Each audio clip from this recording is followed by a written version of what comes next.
Assalamualaikum warahmatullahi wabarakatuh.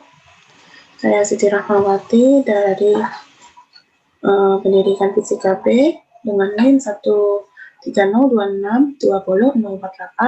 dari Universitas Negeri Jakarta. Pada presentasi ini saya akan menjelaskan tentang pencapaian anak tahfiz Al-Quran dalam bidang matematika. Sebelum kita membahas lebih jauh, kita harus tahu apa itu tahfiz Al-Quran. Tahfiz artinya menghafal. Menghafal dari kata dasar hafal yang dari bahasa Arab hafiza, yafizu, hifzain, yaitu lawan dari lupa, yang selalu ingat dan sedikit lupa. Sedangkan Al-Quran menurut istilah adalah kitab yang diturunkan kepada Rasulullah SAW, ditulis dalam mushaf dan diriwayatkan secara mutawatir tanpa keraguan. Tahfiz Al-Quran adalah proses untuk memelihara, menjaga, dan melestarikan kemurnian Al-Quran yang diluruhkan kepada Rasulullah SAW di luar kepala agar tidak terjadi perubahan dan pemalsuan serta dapat menjaga dari kehidupan baik secara keseluruhan maupun sebagainya.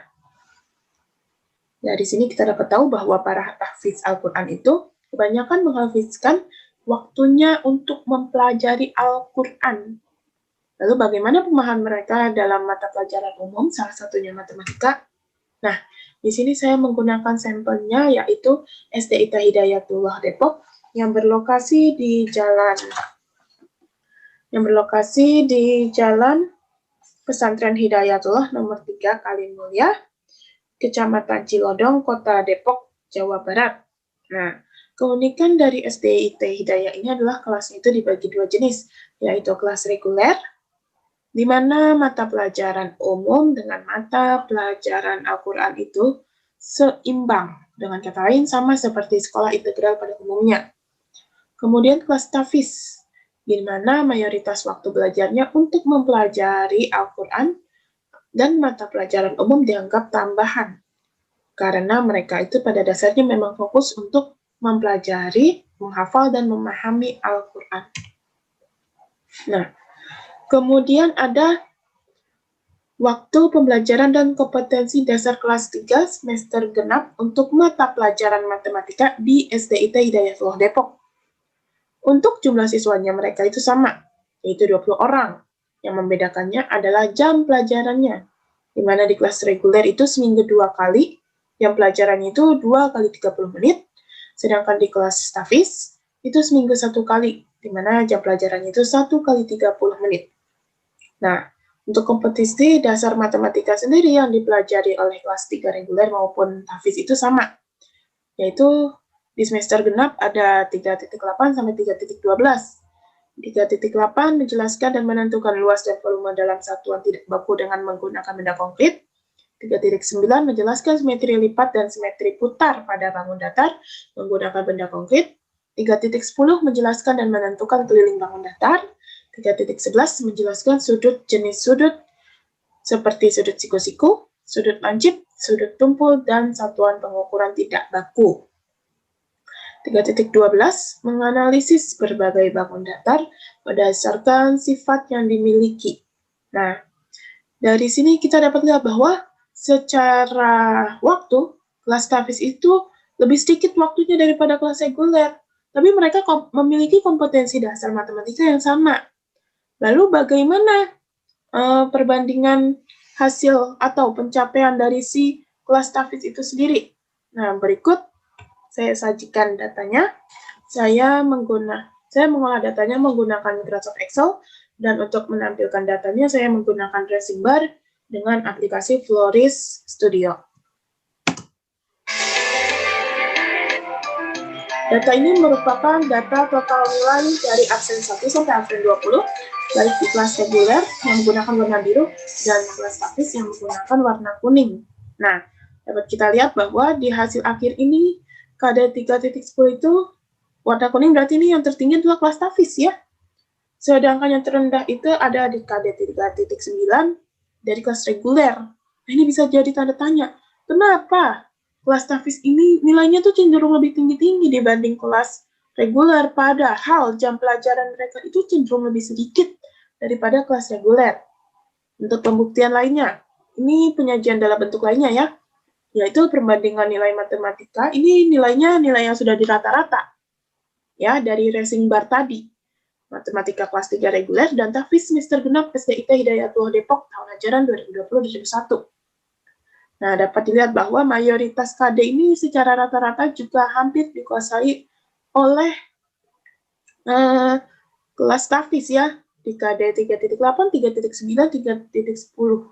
Nah, selanjutnya untuk lebih rinci lagi, saya sajikan tabel frekuensi nilai kelas 3, reguler, dan tahfiz.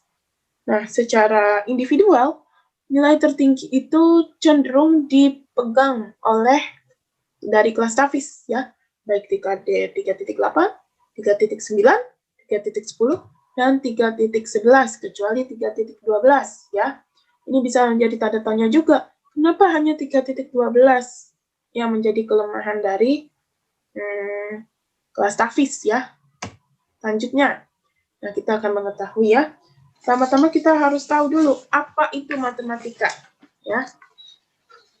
Matematika itu merupakan suatu ilmu yang universal yang mempunyai peranan penting dalam berbagai ilmu dan ilmu yang mempelajari tentang konsep-konsep abstrak ya, yang melalui proses perhitungan pengukuran dan dinyatakan dengan angka ataupun simbol-simbol yang saling berhubungan. Nah, yang pertama itu apa yang mempengaruhi pencapaian dari tersebut terjadi, yang dari anak tahfiz tersebut terjadi. Yang pertama, pemahaman konsep matematika. Nah, pemahaman di sini itu bukan artinya menghafal rumus, tapi adalah belajar matematika yang memahami konsep itu sendiri, ya. Karena inti dari pelajaran matematika itu pemahaman. Di sini merupakan letak kelebihan dari anak tahfiz. Mereka selalu mempelajari, memahami, sehingga tuh mereka mempelajari pelajaran umum itu cenderung lebih mudah daripada kelas reguler atau umum. Kemudian, pengetahuan dasar matematika. Ini tergantung dari faktor luar atau eksternal, yaitu keluarga. Di sini terdapat pembekalan dari kecil tentang matematika secara umum, seperti tentang uang, waktu, bagaimana cara berdagang, itu kan sebenarnya dipelajari sudah sejak kecil. Kemudian, kecerdasan logis matematis, yaitu di sini dalam memecahkannya terdapat 4 langkah atau fase yang digunakan. Yang pertama, memahami masalah, merencanakan penyelesaian, melaksanakan rencana, dan mengecek kembali hasil penyelesaian. Di sini, anak tahfiz itu terkadang cenderung lemah, karena mereka itu pada umumnya hanya menerima apa yang ada. Untuk menghafal mereka kuat, tapi untuk mengolah mereka masih terdapat kelemahan. Nah, kemudian kemampuan pemecahan masalah. Kemampuan pemecahan masalah itu adalah kemampuan keterampilan proses yang perlu dimiliki oleh siswa melalui proses pembelajaran matematika. Ya. Untuk memiliki kemampuan tersebut, maka siswa harus memahami atau menguasai materi-materi yang ada dalam pelajaran matematika. Dengan kata lain, harus menguasai 3 aspek sebelumnya, pemahaman konsep, pengetahuan dasar, dan kecerdasan logis. Lalu apa yang menjadi faktor dari keempat aspek ini? Nah, ada dari faktor internal dan ada faktor eksternal. Yang pertama kita akan membahas faktor internal dari psikologi siswa. Psikologi siswa itu salah satunya itu adalah tentang intelektual. Nah, intelektual anak tahfiz itu cenderung lebih tinggi karena mereka pada umumnya sudah dibiasakan dari kebiasaan memahami tadi Al-Quran. Kemudian karakter siswa, kita tahu karakter siswa itu berbeda-beda. Ya, ini tidak bisa dipaksakan juga. Tapi kita masih bisa untuk mengarahkannya. Kemudian sikap terhadap belajar matematika. Sikapnya di sini tuh justru cenderung lebih bagus daripada kelas reguler. Ya, tahfiz itu lebih bagus. Kenapa? Mereka kebiasaan disiplin. Ada pelajaran mereka fokus. Kemudian motivasi belajar matematika. Di sini peran guru juga main ya. Tapi gimana cara kita menumbuhkannya itu yang harus kita pikirkan. Kemudian konsentrasi belajar. Konsentrasi belajar anak tahfiz gak perlu ditanyain lagi. Mereka biasa menghafal lembar-lembar Al-Quran. Kalau konsentrasinya buyar, mereka nggak bakal hafal. Begitu juga dengan matematika. kemudian mengolah bahan belajar dan menggali hasil belajar. Di sini cenderung kelemahan dari anak tahfiz. Kenapa? Karena mereka itu cenderung menerima dan menghafal. Mereka tuh kurang untuk mengolah dan menggali. Rasa percaya diri jelas, anak tahfiz cenderung lebih percaya diri. Mereka selalu menghafal dan menyetor hafalan mereka. Mereka selalu yakin bahwa mereka itu sudah hafal. Kebiasaan belajar. Kebiasaan belajar anak tahfiz itu cenderung lebih bagus atau baik daripada reguler. Kenapa? Ketika belajar mereka fokus itu belajar. Ya, duduk diam manis. Kemudian faktor eksternalnya itu ada lingkungan, guru, teman, model pembelajaran yang digunakan. Nah, kemudian bagaimana solusi dari saya untuk mengatasi hal-hal yang kekurangan dari kelas tahfiz itu sendiri? Yang pertama, menjelaskan konsep dengan sesuatu yang nyata. Kita harus ngasih tahu, oh ini persegi panjang. Kertas itu bentuknya persegi panjang. Kita harus memberi contohnya langsung. Tutor sebaya atau curah pendapat. Di sini para anak itu akan kita olah untuk mengajak saling mengobrol, untuk berbagi pemahaman sehingga makin mengerti. Belajar sambil bermain. Ini juga penting untuk menyeimbangkan otak kiri, otak kanan.